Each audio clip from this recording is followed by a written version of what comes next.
پاکستان میں چینی سفارتخانے نے گوادر میں گزشتہ روز دہشت گردی کے واقعے کی شدید مذمت کرتے ہوئے پاکستان کے تمام متعلقہ محکموں سے مؤثر سیکورٹی کے لیے اقدامات اٹھانے کا مطالبہ کیا ہے۔ چینی سفارتخانے کی جانب سے جاری بیان میں کہا گیا ہے کہ گوادر ایکسپریس وے منصوبے پر چینی عملے کے قافلے پر خودکش حملہ کیا گیا، جس میں ایک چینی زخمی، 2 مقامی بچے جاں بحق اور کئی زخمی بھی ہوئے ہیں۔ اعلامیے میں کہا گیا ہے کہ پاکستان میں چینی سفارتخانہ گوادر میں دہشت گردی کی کارروائی کی مذمت اور دونوں ممالک کے زخمی افراد سے ہمدردی اور جاں بحق ہونے والوں پر تعزیت کا اظہار کرتا ہے۔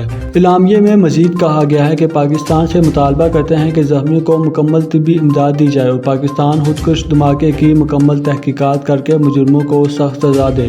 چینی سفارتخانے کی جانب سے کہا گیا ہے کہ پاکستان کے تمام متعلقہ محکمے مؤثر سیکورٹی کے لیے اقدامات اٹھائیں۔ پاکستان سیکورٹی تعاون کا طریقہ اپ گریڈ کرے تاکہ یقینی بنایا جائے کہ آئندہ ایسے واقعات پیش نہ آئیں۔